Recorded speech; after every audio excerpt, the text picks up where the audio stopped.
Hello and welcome to another product spotlight. My name is John and today we're looking at this HO Scale GP40 from ScaleTrains. This model comes from ScaleTrains Rivet Counter series, and if it looks a little bit familiar, it's probably because we looked at the sister to this one, number 3089, a while back, and today we're going to be looking at number 3087. At the time of this recording, ScaleTrains lists this model for $199.99 in its DCC Ready version and for $299.99 in its DCC Equipped version. The DCC Equipped version comes with Lokesound version 5.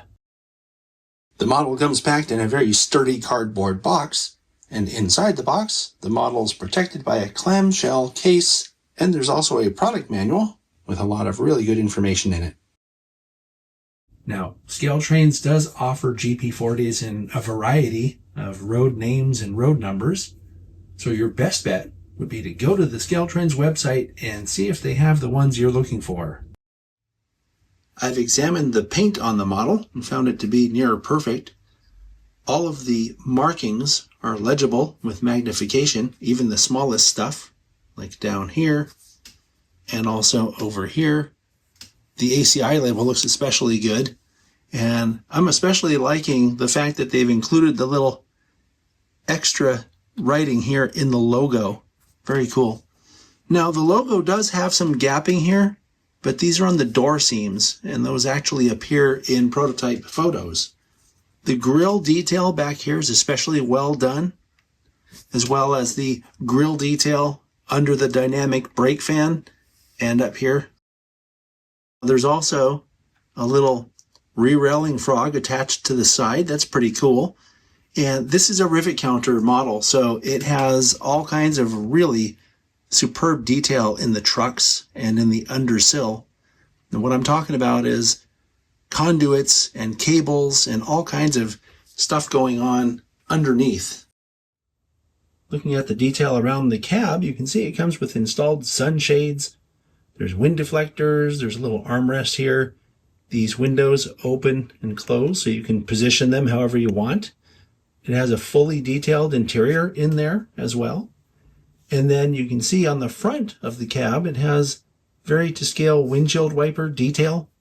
The number boards look really good. Those light up. We'll see that later. And then on top of the short hood, you can see it has separately applied grabs here and then on the side here. The sand filler hatch looks like it's a separately applied piece. Down here we have classification lights. These operate, which we'll show later. And then also down the front of the nose, we have separately applied very thin wire grabs that look exceptional.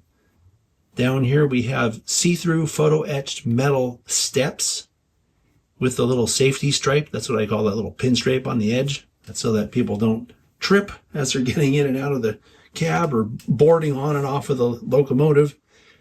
Down here we have a separately applied snowplow with freestanding detail, these little grabs right here on either side. There's lots of hose detail on both sides of the coupler. And then there's also uncoupling lever detail here. It seems like they've done everything on this model. From this angle, looking at the fireman side, you can see that there's a recessed brake ratchet here in the nose. And then also from this angle, you can see the additional hose detail here that's not as obvious from the other side. Here's a look at the detail on the fireman side. You can see it has the spotting feature of GP40s, this blower duct, one of the spotting features anyway. And I'm going to tip it up here so that you can see the detail under the sill on this side as well. And you can see just how detailed the trucks are. There's a lot going on. It's kind of hard to see because it's black on black, right? Black plastic on black plastic, black detail on black background. But it's there and it's really, really detailed. We have another re-railing frog on the side here. And there's a ton of piping up in here that looks like it leads to and from the fuel tank area. There's a lot of extra piping that leads to and from the air reservoir as well. It's just a really super detailed model. And while I have it tipped up like this, you can see they've weathered the wheel faces already. This is kind of a rusty brown look. The detail on the rear of the model is pretty consistent with what we saw on the front. That includes really fine wire grabs that are separately applied, has the classification lights, the number boards, everything that we saw on the front present on the back. Something else that's really cool about these models is that they have the tread on the walkways.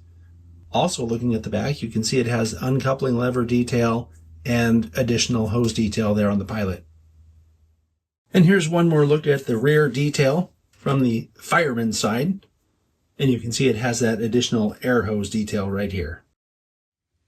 The model comes with this curved grab here that mimics the contour of that rear radiator fan. That's a separately applied, very thin wire piece. The fan detail is just astounding. I mean, these are photo-etched grills with fan detail recessed in there that just looks spectacular.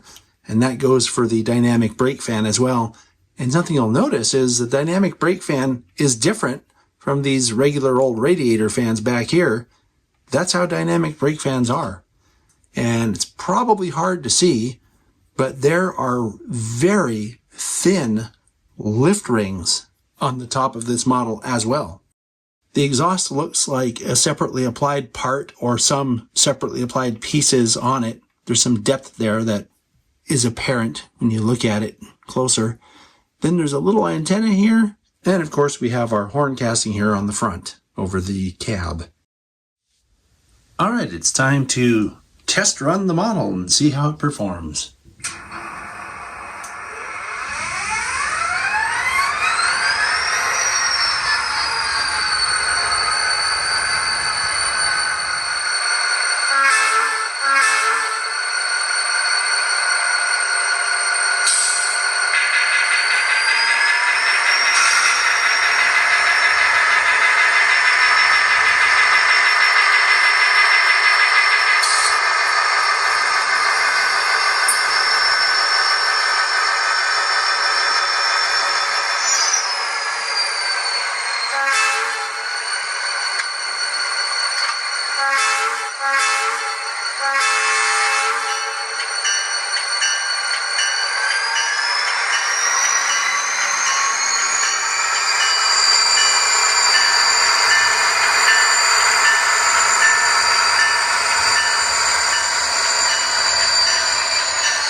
All right, now I'm going to run it with the sound turned off, and you'll get an idea of what the mechanism sounds like.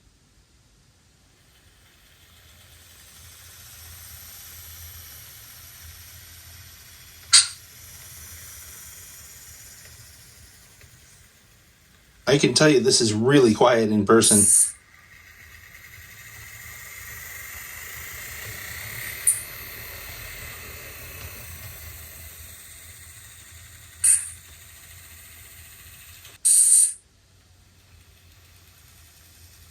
Really quiet.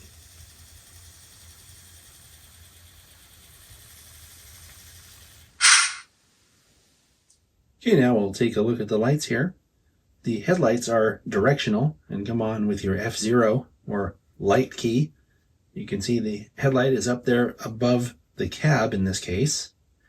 F5 activates your classification lights, And if you hit F5 repeatedly, it cycles through all the different colors. As you can see, it has the regular white light, green, and red. So we'll just leave the white ones on for now.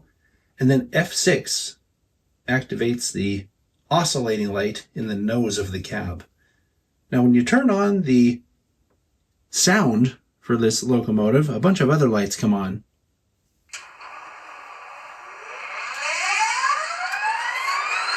You can see that a ground light came on here, and then there's a little, what I refer to as a service light up here in the nose and the bottom, kind of near where the drop step is.